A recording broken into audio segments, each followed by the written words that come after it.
Hello and welcome to a brand new Arseblog Arsecast right here on Arseblog.com. How are you? Hope you're well. Thank you for being here. As always, it's another Friday, another podcast, and this is a very short shelf life podcast, if you like, because we are playing tonight, Friday. As you are listening to this, we're facing Aston Villa, and it's been a bit of a weird week because we played Monday night football, then we're playing Friday night football. I can't remember that happening before. I mean, it must have. Maybe it has. I don't know. Certainly not within the confines of my memory. My memory is just, it's appalling these days. Hello and welcome to a brand new Arseblog Arsecast right here on Arseblog.com. How are you? Hope you're well. Yeah, that's just a little gag about my memory, which is terrible. But look, it makes for a strange week. It's been a strange week overall anyway because of, well, the Crystal Palace game. It's one of those that on reflection, like, I think there was a perception afterwards that Crystal Palace played us off the park, and I don't think that is the case.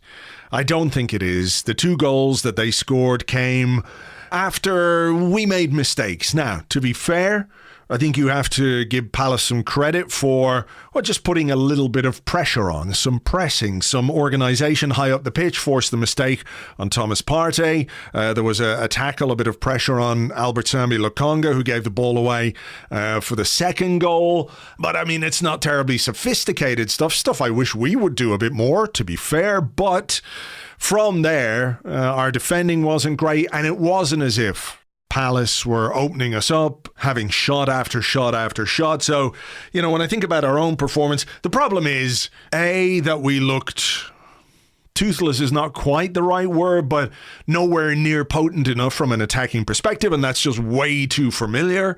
And B, we have significant issues when it comes to ball retention, possession, which sound obvious and basic, but how can you exert pressure on the opposition if you're sitting off all the time, if you don't win the ball, if you don't keep the ball, if you don't push them back, all of those things. We'll have a discussion about that in a couple of moments' time with my guests, who will be here to chew over the bones of what has been a difficult week from an Arsenal perspective. We've got some stats which back that up as well, with thanks to Scott and his piece over on Arseblog News.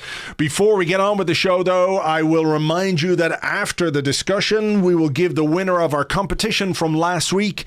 We had some copies of Super Club, a Football Manager board game, to give away, so we'll give you the details of that in a little while, towards the end of the show, in fact. So if you're hanging on to see if you were one of the lucky winners, you could always skip forward right now, or you could just listen to the podcast and find out later. Let that anticipation build and build and build and build until somebody else's name is read out. The random number generator will pick the winners, so you never know, you might be lucky. Right, let's get on with things. And first today, I'm delighted to welcome one of the co-hosts of the Stadio podcast. It is Ryan Hunn. Hi, Ryan. Hi, Andrew.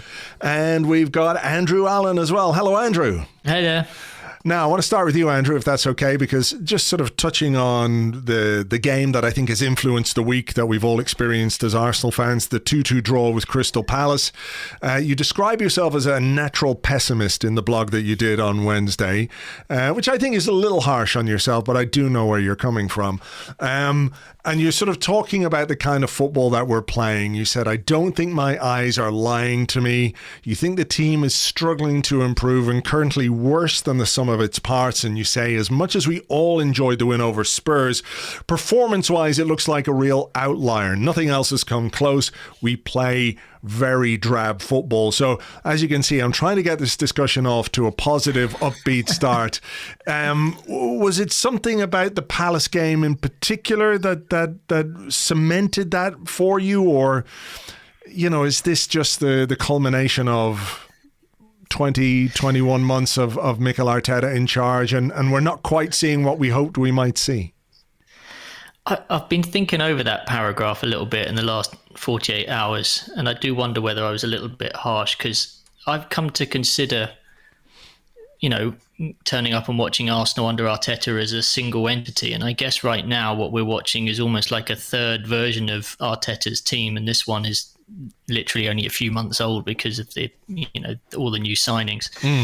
But like I said, I mean, I don't think my eyes are lying to me. I mean, I've sat through many, many football games, and the way that we were passing the ball around and failing to progress it into the final third and create chances was pretty boring. And, this is a type of football that had sort of first started to manifest itself under Unai Emery, the big horseshoe around the penalty box. And I think we've been battling against that for the best part of 2.5, 3 years now. And I haven't seen a huge number of improvements this season. Obviously, the Spurs game was incredible. We sliced straight through them, and it's exactly the type of thing we want to see happening. But, faced with a side who were pretty organised in the early stages, were happy to sit back, kind of almost like they knew that Arsenal psychologically would lose their nerve a little bit as the game went on. And actually, it didn't take very long at all for us to kind of do that. We really went back into our shell after 20 minutes. Arteta's kind of lamented it this week in the post-game press conference and in the pre-Aston Villa one. And I think it's true. We just stopped going for the jugular. And I think that's a really big issue if you want to win football games. If you don't kill the game off, then you're always likely to concede and be on the back foot again.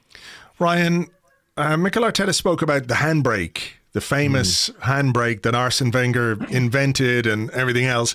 I mean, what do you think when you hear a manager, as Andrew referenced, we didn't keep going for it after a pretty bright start to the Palace game and a goal, which isn't something we, do often enough, but you score early, it settles the nerves. You can build on that. But he spoke about, well, the handbrake was on. I mean, what do you think when you hear a manager talk about the handbrake being on? Because personally, it just sounds like a bit of a buzzword to me without any real substance, no explanation. It's easy to say, well, we put the handbrake on and we didn't play, blah, blah, blah. But what does that mean? Why didn't we play? Why couldn't we build on that? I'm more curious to understand what a manager thinks of that kind of thing, the actual reasons, rather than some, metaphorical implement that only exists in a car. Well, yeah, I agree. I think it would have been, I'm not sure who asked the question, but it would have been really great to hear a follow-up to that, to clarify what he means by that. Because to me, when I hear that, I hear it as a confidence thing, almost like a muscle memory thing. Like those old Arsene Wenger sides that would use, would play Swansea at home on a Monday and would just be camped in their half. It was almost like they knew that they would get opportunities and they knew how to create them. Whereas I think this side has been on the decline in terms of the chances that they've been creating for a while now, and only Leeds and Norwich have created fewer big chances in the Premier League this season than Arsenal. And if that's a side, if you're a manager who is in charge of a side who is supposed to be, I don't know, supposed to be an attacking side, even though I think that's just, I don't know, it's like trying to say Coldplay are a punk band, to be honest. It's just not really what Arsenal are anymore. I mean, what, seven goals in the league, is it still? It's like they're not an attacking side that scores goals at the moment. So with the handbrake issue, I think it's more of a, I don't know, I think you alluded to it in the podcast, and it's something that me and Righty have been talking about a little bit on Righty's house as well, about how it's all a bit Goldilocks-y, Arsenal. Everything has to be absolutely aligned in order to create chances. And if we don't, then it just kind of thinks, it's almost like everyone just looks at each other as if to be like, right, what do we do now? So, yeah, in short, I have no idea, but I think it was probably like a confidence thing or just like a rhythm thing. Yeah, I mean, just sticking with you, Ryan, the thing that occurred to me during the week after the Palace game was the idea that, and I wrote about this on the blog during the week, this belief that we want to have in the project, in the young players, and the things that we look on and hope as being positive. And then you get a game like the Spurs game and it's great and it's enjoyable and it's kind of what you want to see. I know we can't do it week after week after week, or we can't do it, for a whole 90 minutes. I think we should be able to do it more frequently, but there are going to be games where it doesn't happen. But it feels like that should be the kind of default performance in terms of the energy, in terms of the efficiency, in terms of the way we played, in terms of the front-footedness and all of those things. And you get those games and you think, okay, it's here. And then you get a game like the Brighton game, which I think, was a difficult game for us. Brighton played very well, but that was followed up with the Palace game where we weren't played off the park, but we contributed to the Palace goals and we didn't, again, create enough. And you're always having to press this reset button to go back to the start. Every time you get this little morsel that you think is going to be, you can create something. The ingredients are there. All of a sudden you look down and those ingredients are gone again. Yeah, I wrote a Twitter thread about this a little while ago. I can't remember after which game it was, but it was kind of commenting on the post-Brentford game. I think after that game, I said something like, let's wait and see where we're at, in the international break in September or October or whenever it was. I think it was September. And I likened it a little bit to the NBA, where an NBA franchise will basically be dreadful for a few years, accumulate some really good draft picks and a young core, but they're going to be super erratic for a while until those players develop into experienced, well-learned footballers or basketball players in that sense, but footballers in Arsenal sense. And I think if you look at Arsenal's core group, take Aubameyang out of that, because the focal point of the attacking creation lies with a teenager, another Hale End graduate, and someone who's signed from Real Madrid and is still super young. And then you have two quite young central defenders and a young goalkeeper coming in, Aaron Ramsdale. So they've all been thrown together at an age where, Arsenal do have some experienced players in that, and there is actually quite a nice. That's one disappointment for me, is that there actually is quite a nice balance of age and profile of player in that squad. But the core group is still quite young. And if you think about it, Emile Smith-Rowe only really emerged as a first-team player a year ago, really. Same with Bukayo Saka, kind of a little bit earlier maybe, but they're still very new into their Arsenal career. Benjamin White is quite new into his Arsenal career. Aaron Ramsdale's obviously joined.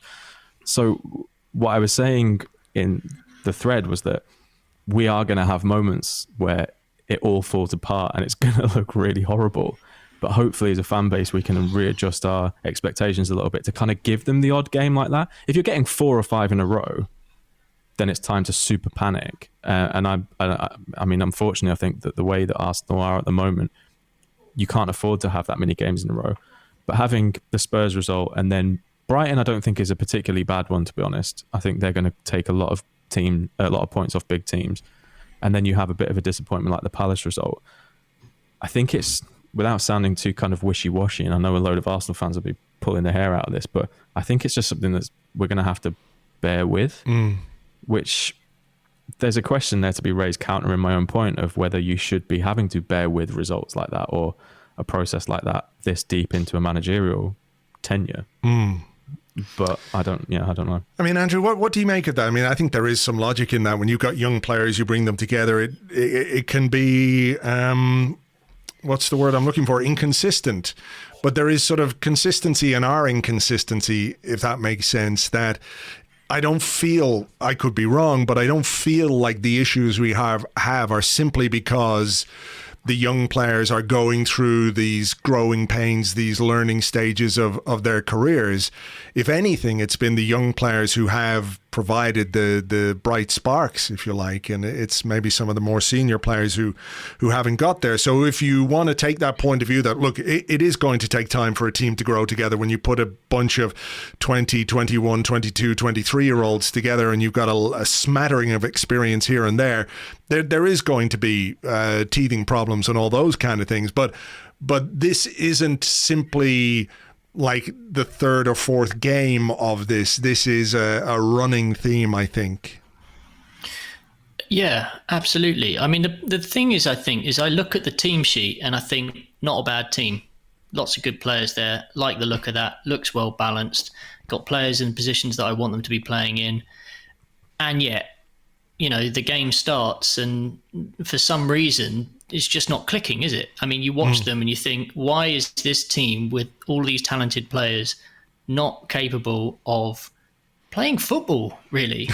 Doing what they've done their entire life, just playing off the cuff. I know that Arteta's trying to get them to play in a very particular way, and he's very he's training them very specifically in how they understand space on the pitch, for example. And it does look a little bit like they've got this thing constantly in the back of their mind about whether or not they're doing the right thing, and it's constipating them a little bit. Like they just can't get the flow going.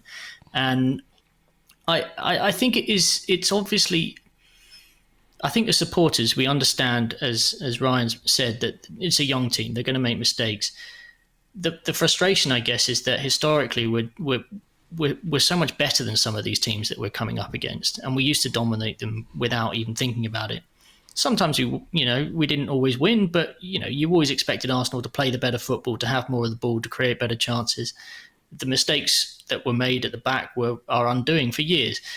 But now I just feel like everybody else has sort of caught up, or there's no complex about playing Arsenal now. Sides turn up full of confidence, and they are quite happy to sit back, and some of them are quite happy to go on the front foot. But most of them look happy for most of the games, knowing that they'll get a period of play where they can capitalise on our weaknesses. And supporters-wise, when you're sitting in the stand, you kind of sense that. And I mean, it was even worse when we weren't in the stadium, because you couldn't influence it at all.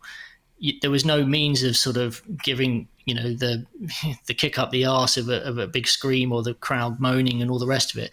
I do actually think the crowd made a difference the other night. I felt like, again, the crowd were really pushing the players to kind of go and get that second goal, at a point when last season there were a few games where I felt they just didn't find the motivation to just sort of chuck the kitchen sink at opposition. The crowd has been good. I mentioned that the other day, and my worry is that you can't keep drawing with your Crystal Palaces, or dropping points elsewhere to mid-range teams, and continue to keep the fans on side, because the patience will wear thin. And if that goes, then I think Arteta's got a bit of a problem, really. Yeah, it is a symbiotic thing, though, Andrew, isn't it? Because, the supporters in the stands can get behind the team, and they can will the team on, and they can give them their best for 90 minutes. But at the end of the day, they're fans. They're not cheerleaders. They're not there simply to cheer. And when your eyes are telling you something, when the scoreline is telling you something, when the performance is telling you something, you have to react to that in a certain way. So the onus then is on the team. And I think we saw when Lacazette came on, one of the things that he did was energize the crowd simply by engaging with the crowd. And I think he described the Emirates crowd as a little bit sleepy, I think. And I don't know that he was necessarily being critical of the crowd. I think he made the point that it's up to the team as well to perform in a way which gets the crowd going. But like you say, that will only last so long unless results improve and results count, because at the end of the day, that is what will keep fans happy.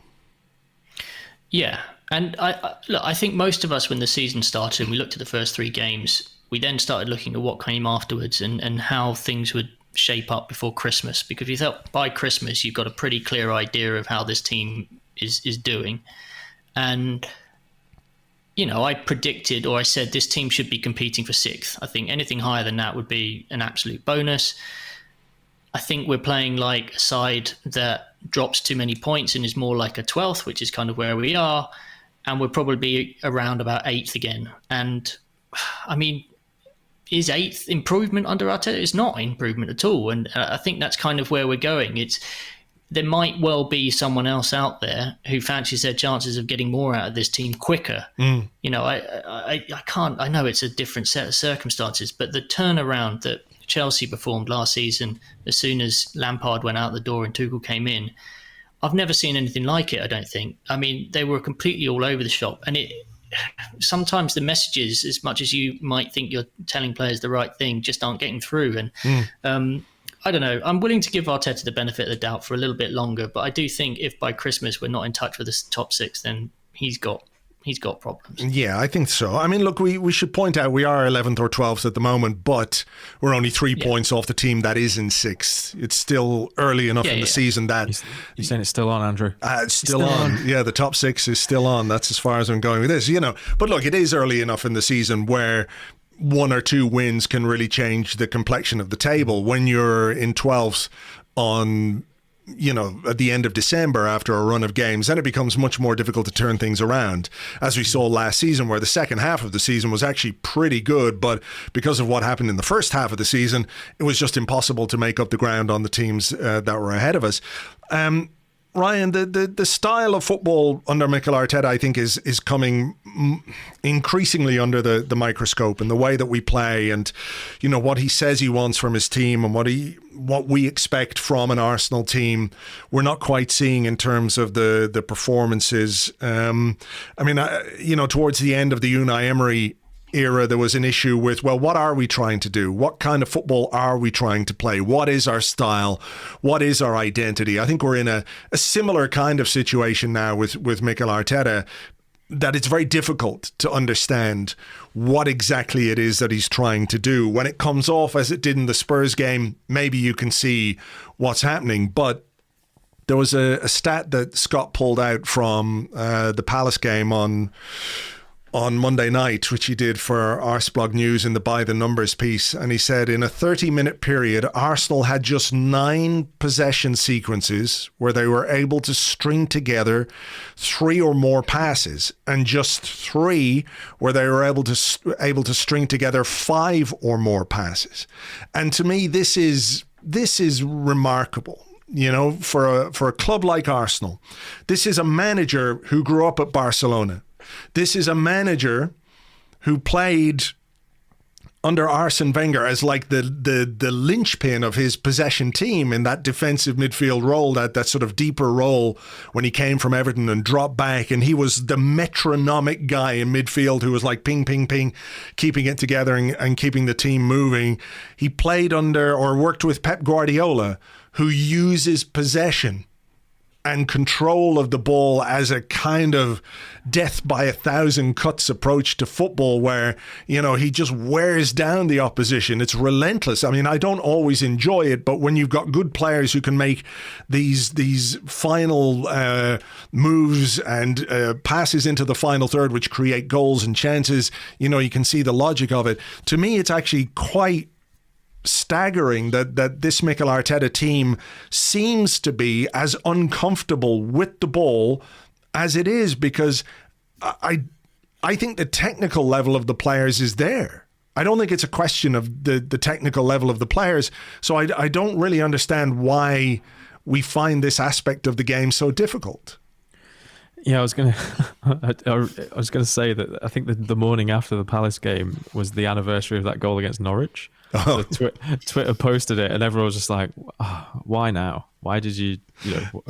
We all know, but why did you have to do it?" And it was actually a really stark reminder, though, of how much we used to take that stuff for granted, even in the years where we were losing League Cup finals. And I think it's an interesting question, because something Andrew touched on before about how teams don't really fear playing Arsenal anymore. I think it's a really interesting point, but I actually think that goes a little bit wider in the Premier League. I know we're talking about Arsenal specifically here, but there are actually few teams in the Premier League that any side will genuinely fear. Maybe Man City and maybe Liverpool, but even this season, Chelsea, for example, you've seen teams start to go at Chelsea a little bit more and get a little bit more joy, and Chelsea starting to lose control of games a hell of a lot more than they did last season, even during those times when we beat them and they had those couple of ropey results like the one against West Brom.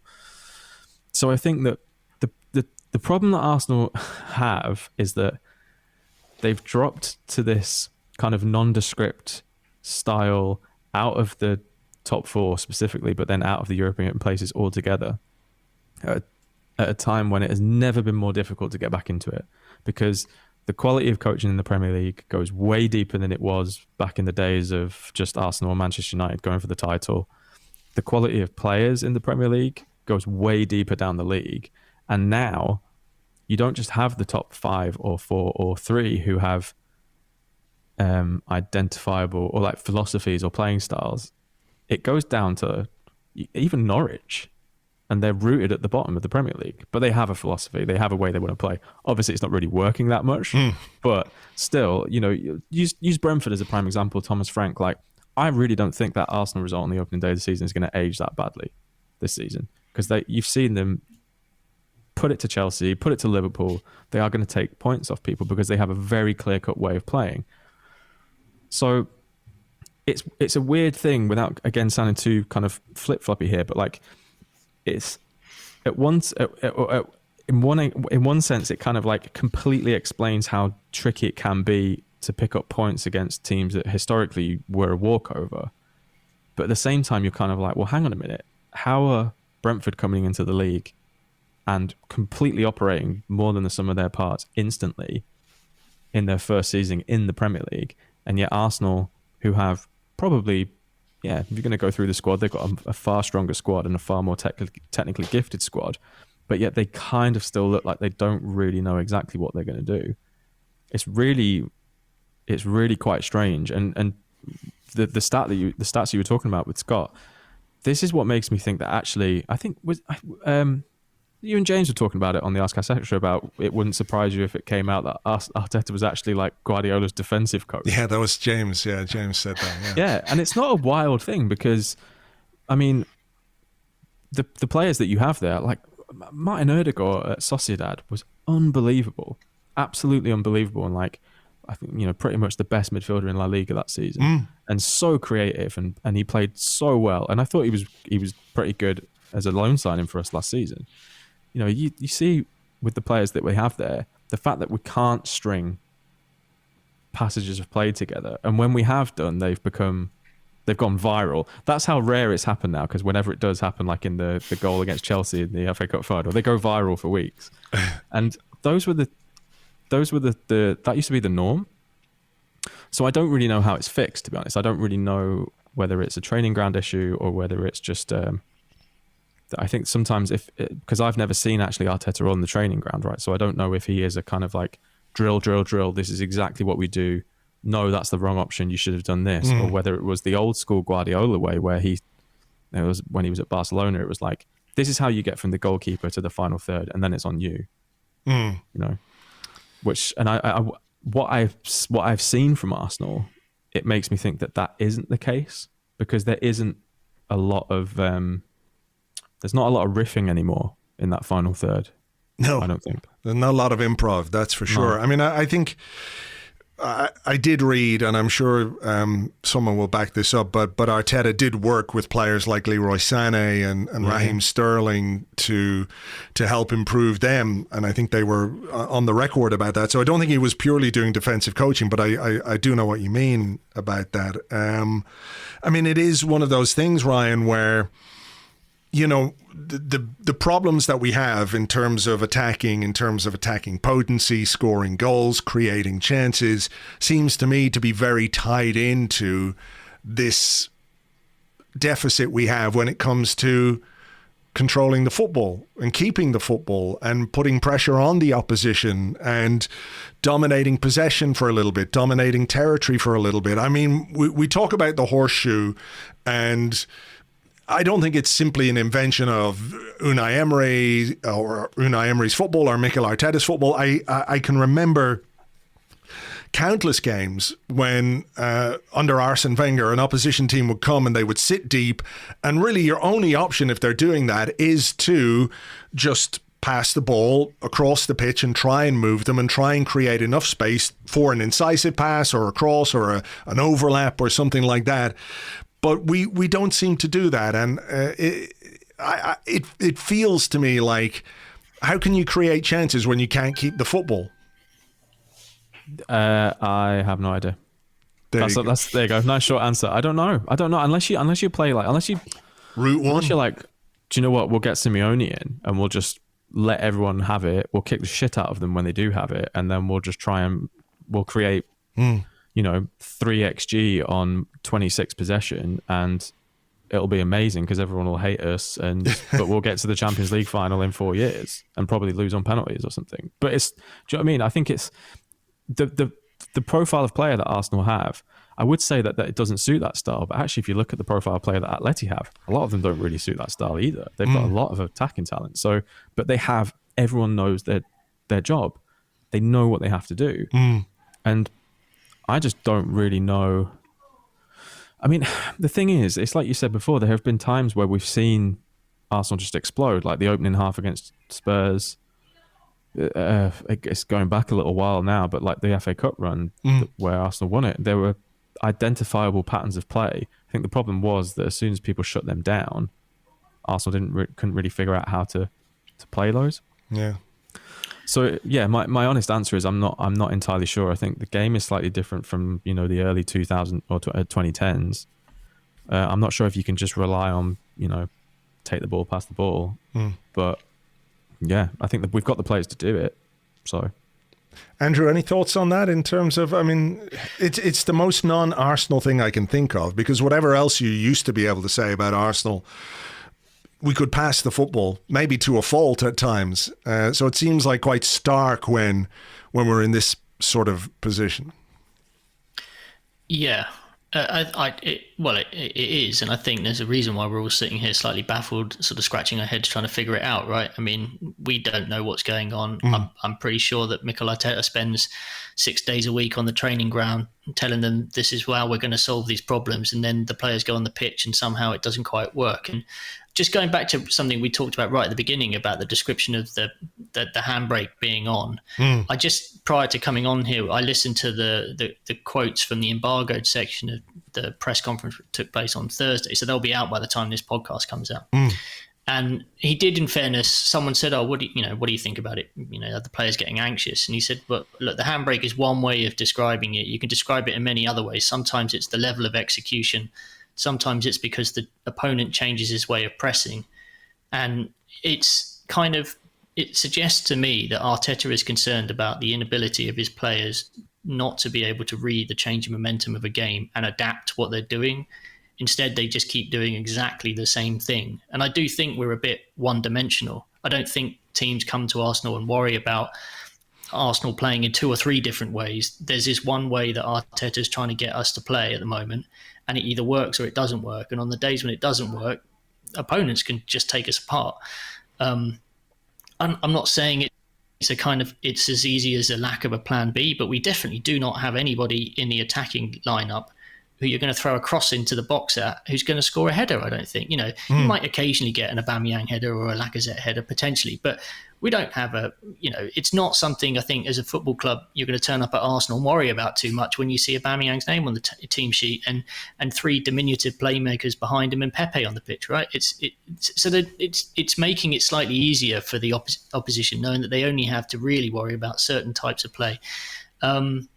It's a real head scratcher at the moment. I think confidence, as Ryan touched on right at the beginning, is obviously something to do with it. And I think in that respect, the reason the players celebrated the goal the other day so much was there is an unbeaten run of sorts being strung together at the moment. And I think maintaining that is probably quite important. Not losing games is probably a very big thing for Arteta this year.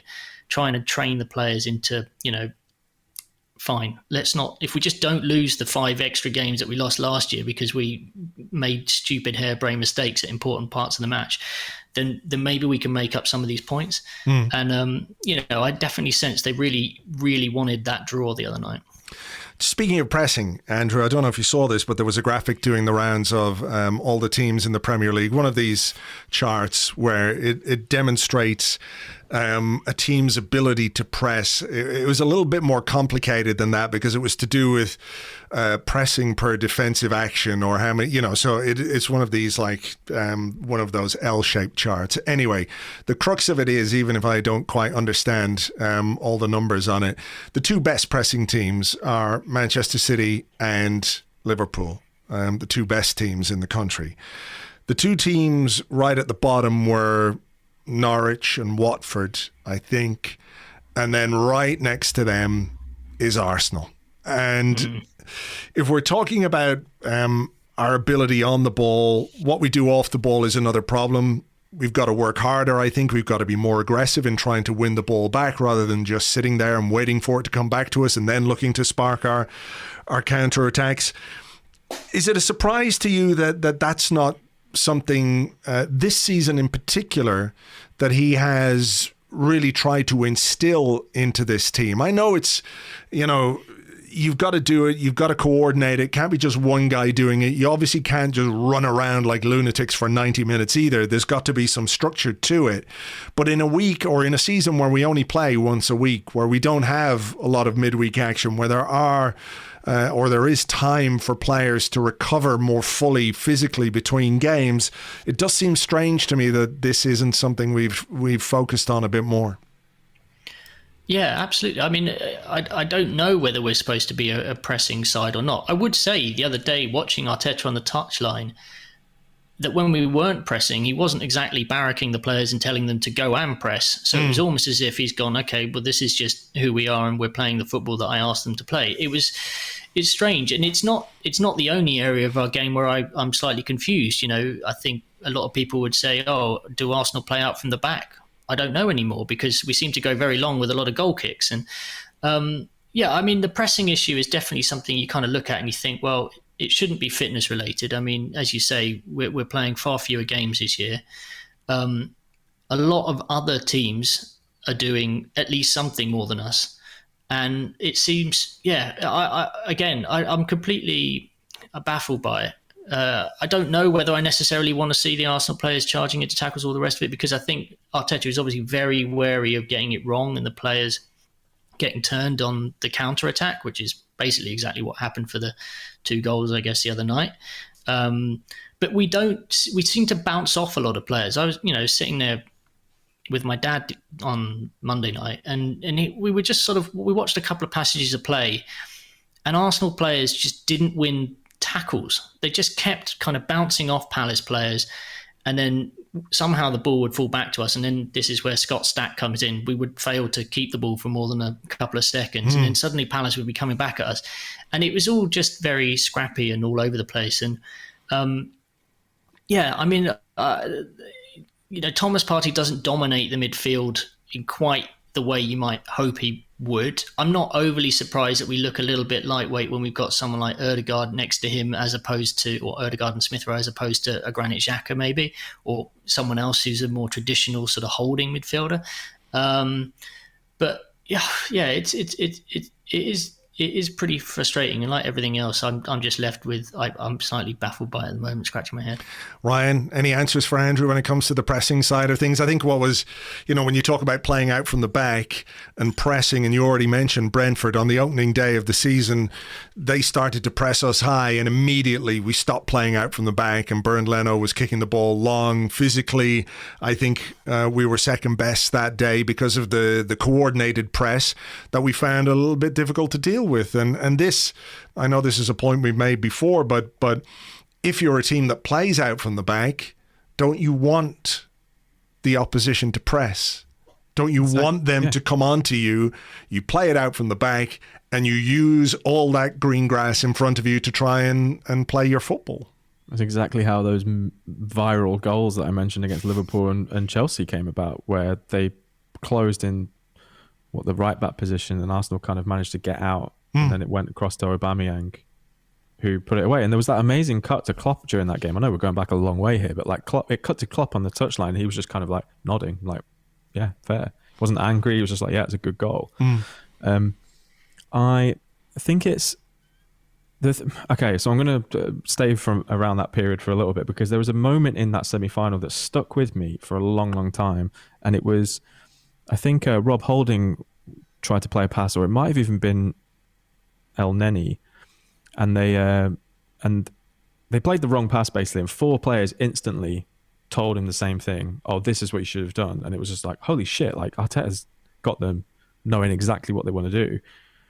Now that doesn't really seem the case. There seems to be, I mean, to be honest, I'm not really, I don't really think it's a bad thing not knowing if we play out the back or not, because I know that there is a difference between just like hitting it long and actually like long passing.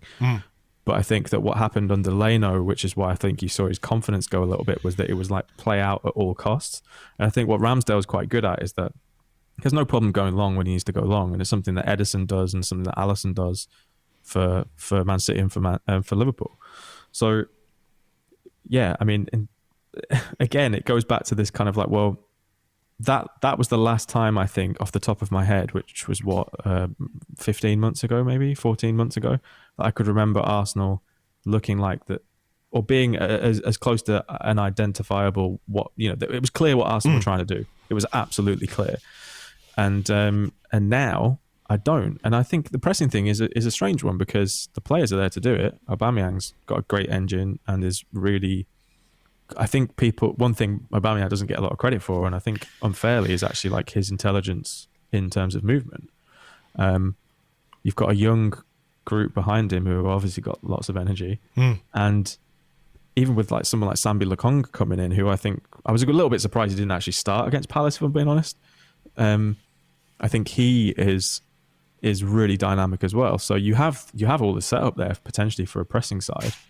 Again, why it isn't happening? I don't want to sound like I'm chickening out here, but Mikel Arteta is the manager of Arsenal Football Club.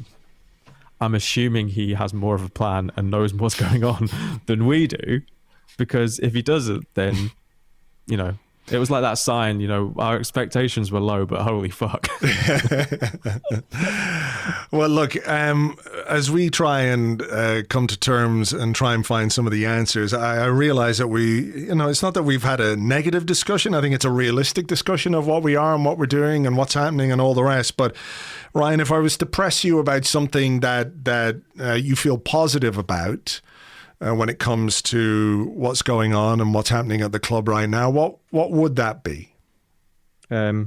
I'm assuming that the Adidas drops aren't allowed, right? Yeah, nothing to do with kits or kit launches or kit advertising or, Ian Wright in a brilliant video. None of that. I'm sorry. Okay. I actually am really encouraged that for the first time in a long time, there's an identifiable group of young players coming through who could be at the club potentially for a decade. I think it's the first time since Szczesny that we've got a young goalkeeper who you could see being at the club for 10 years. As long as he doesn't smoke in the dressing room, he's going to be fine.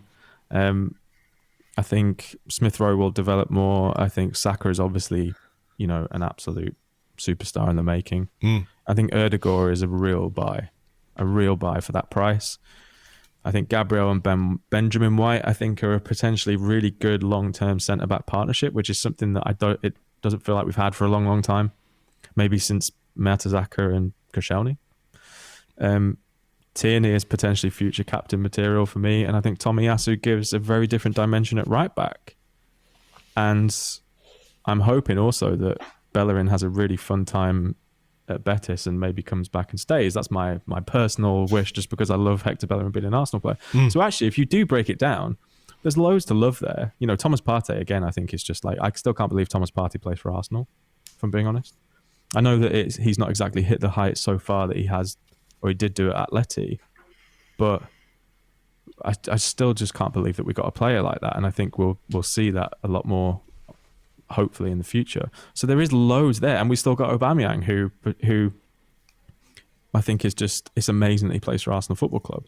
So that's actually, I think, if a load of people listen to this and being like, oh my God, these guys are just moaning, I think having laid out the positives there, I think is why we're concerned about why it's not necessarily clicking, because it's kind of, when you actually read out those names, you're like, wow, this is great. We don't have a left back that's wearing number 11 anymore. This is amazing. Yeah, some Andre Santos dissing in there. Fair play. I loved him though. I did love him. Yeah, I mean, it's like caring for a lost dog or something like that, Andrew, what about you? I mean, same question. Is there anything beyond that you can hang on to, things that you're looking at in a positive way? I think there is quite clearly a solid team spirit there. And I think given that so many new faces are in and around the team, it's incredible how quickly they've been integrated. Ramsdale, obviously, lots of people have spoken about. I think there was something interesting that Kieran Tierney pointed out in an interview, which will go out in Sky before the match tomorrow, where he was saying Ainsley Maitland-Niles was warming up the other day for during the Palace game, and Aubameyang was closing him down, and Ainsley was just cheering him on, saying, "Go on, get him!" All of this type of stuff. And Kieran Tierney obviously identified that, said that they'd watched it as a clip in the post-game review. And I think there's something in the team spirit and the fact that you never hear anything bad about the manager from the players. I'm not sensing that there's, frustration, and there'd be many players there who've not played many minutes this season who'd be, could be quite rightly a bit frustrated by that. But I sense there's a togetherness, and I think there's a lot there which, as supporters, you can get on board with. And I think, I definitely feel, because they're a young group as well, that I want them to do well. This is not a group with the bad eggs in it that Arteta inherited and he was so desperate to kind of get rid of. This group, I think there is something to back. And, I think I wrote about that on Wednesday. I want them to do well. I'm willing them to do well. And I think most Arsenal fans, if not all, are on the same page with that. Yeah, I think that's fair. I mean, that is the thing. It's the young players who give you this freshness, who allow you to sort of project the possibility of improvement and all of those kind of things. I think your point, Ryan, is absolutely spot on, that you put these names there, you put these ingredients there, and that sort of is why people are concerned that there should be more, there should be better from these players and for this team. I mean, Andrew, just before we go, there was some talk of the African Cup of Nations today. It's happening in January, but this talk of the players having to be released, I think it's the 26th or the 27th of December, which is a bit of a problem for Arsenal when you consider that Aubameyang will be going, Partey will be going, Pepe will be going, and Elneny will be going, who hasn't played a great deal this season. I think we understand why he hasn't played a great deal this season, but the other three are very, very much part of the first team rotation. I think when you think about Aubameyang, you've got Lacazette, whether you think he's an imperfect replacement or whatever it might be, but you've got an experienced replacement there. You've got Nketiah, you've got Martinelli, you've got Balogun. You have options in that regard. With Nicolas Pepe, if Bukayo Saka is fit, he's going to play on the right anyway. So I'm not saying that we won't miss Pepe, but it's not as big a deal as losing Thomas Partey, because at that point, midfield could be very light indeed, with no Elneny, no Partey, Granit Xhaka maybe back, maybe, all things going well. So you're looking at a period, and a really busy period as well. I think we play Manchester City on the 1st of January, so there's a happy new year to everybody. 12:30, by the way, on New Year's Day. Is trolling. Yeah, big time. I think they are. 12:30 on New Year's Day, potentially with a midfield of Ainsley Maitland-Niles and Albert Sambi Lokonga. This is a consideration and something they're going to have to be thinking about quite strongly as we head towards that time of the year. It seems like it's a long way away, but time really flies. It's coming towards the end of October now. The games will be coming thick and fast, and all of a sudden you're into that period, and then you're losing key players. It's going to be a big challenge for us. Yeah, I've been looking at January since before the season started, when the fixtures came out, because we obviously knew that the AFCON was going to be coming. And, I definitely thought to myself, Arteta needs to get as many points as possible on the board in that November, December period. And to be fair, aside from, it does get a bit tougher. We've got Liverpool and United before Christmas, West Ham, there are no easy games these days. But it's gonna be a problem. I know what you said about Elneny not necessarily being a kind of a playing component at the moment. But when you consider that Xhaka's out and Partey goes, and then you're down to, well, is it Sambi and Ainsley Maitland-Niles? Is it Sambi plus Ødegaard and Smith Rowe? It's very, very inexperienced. And Manchester City's there. There's a North London derby on the 15th. It may be that some players are back by then, but who knows? If we go in the Carabao Cup, there'd also be a double-legged semi-final of a Carabao Cup either side of an FA Cup third round. It's daunting. It is daunting, and I suspect that the management must be looking at potentially, dipping their toe in the water of the transfer market, because there are some players who are going to be going in the summer that we know are going to be going. And, I think you might start to maybe make some preemptive decisions and try and get a little bit earlier. We know it's not an easy market and all the rest of it, but I think we're going to need some reinforcement or we could be really exposed. Yeah, just finally with you, Ryan. They did bring in Martin Odegaard last January, which is a hell of a loan signing. It's not a Denis Suarez by any means. So, if they can do it once, maybe they could do it again in terms of a midfield player coming in to add a little bit of depth in a position which I think, you could already make an argument that we need it. I think this is one of the positives about not having European competition to worry about in the second half of the season, because I think it would be worth keeping an eye on players who have either dropped out of the Champions League altogether. There will be a pool of players who have either dropped into the Europa League or the Conference League or dropped out of Europe altogether, whose contracts are winding down or they're into the last 18 months of. And if Arsenal were very, very smart, because I think this is the thing that I think a lot of people back home, speaking of someone who lives in Germany, that Arsenal's stock is still way higher in Europe than it is back home. It's just, it carries so much weight here, and players are still quite enamored with the club, or there's still a lot of love for the club. So I think that if Arsenal are very smart, and I think this summer, for example, has been the most encouraging transfer window in a long time, because at least it looks like there's a plan, then maybe there are one or two players that you could pull out of this nice kind of crop of European teams. And maybe it's not so bad. Maybe, like loan to the end of the season with options to buy and stuff. I think it would be unlikely to get another player of the kind of profile of Odegaard. I think it would probably be someone a bit more experienced who is looking for a move. Well, look, we've got some football matches to win before all that happens, so let's keep fingers crossed that we can do that, starting with Aston Villa on Friday night. But we'll leave it there for now. Ryan, thank you very much indeed. Thanks very much. Andrew, thank you as always. Cheers, man. Thank you very much indeed to Andrew. You can find him on Twitter. He is at @AllenSport, also co-host of the Left Field podcast, available now in all good podcasting apps and even some bad ones. And Ryan is at Ryan Hunn. He's also the co-host of the Stadio podcast, which you can get over on Ringer FC, where you can also find Ryan often in conversation with the one and only Ian Wright on the Wrighty's House podcast too. So there's some extra listening for you if you're not already on board with those. Now, before we call it quits, I told you we would give you the winners of last week's competition. We had 3 bundles to give away of the Super Club Football Manager board game. It also includes the Arsenal expansion. All the entries went into a digital hat, and the random number generator picked out the following 3 winners. Number 1, Danny Creek. Number 2, Kevin S. That's all his email address said. I don't know what the S stands for. Could be Spider-Man, Superman.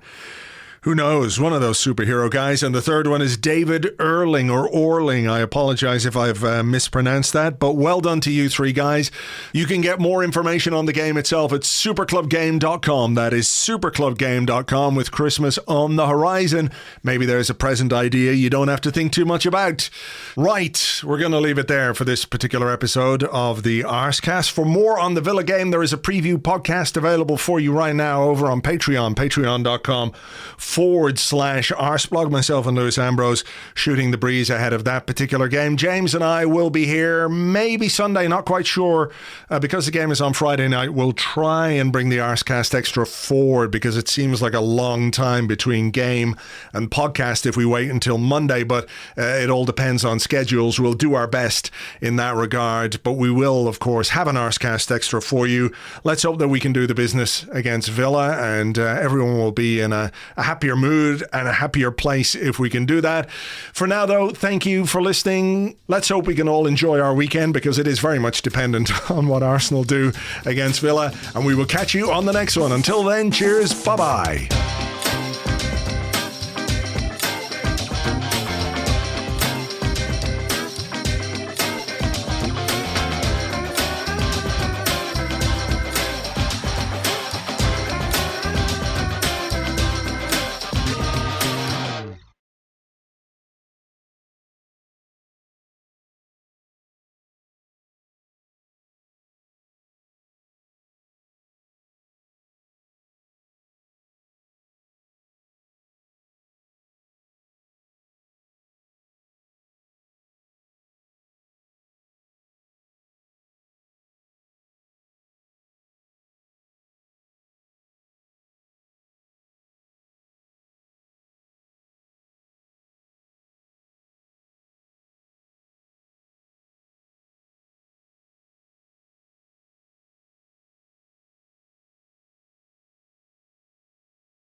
Welcome back to Sky Sports News, and there was focus on refereeing standards this week after Mike Dean failed to give James MacArthur a red card after he kicked Bukayo Saka with the ball nowhere near him. To everybody watching, it seemed like a nailed-on sending off, but he only got a yellow card.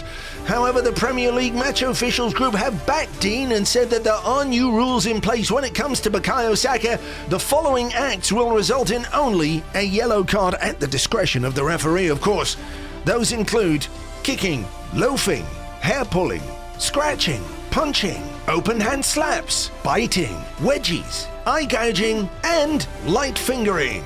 The following implements may also be used: mallet, hammer, hatchet, cutlass, plank of wood with nail, plank of wood with 2 nails, blunderbuss, flick knife, flick comb, golf club, lance, chicken sickles, horseman's pick, razor tip boomerang, ox tongue spear, scythe, javelin, tomahawk, Welsh longbow, bowie knife, scimitar, Shatner's bassoon, and Tim Sherwood. The following implement may not be used: hydrogen bomb,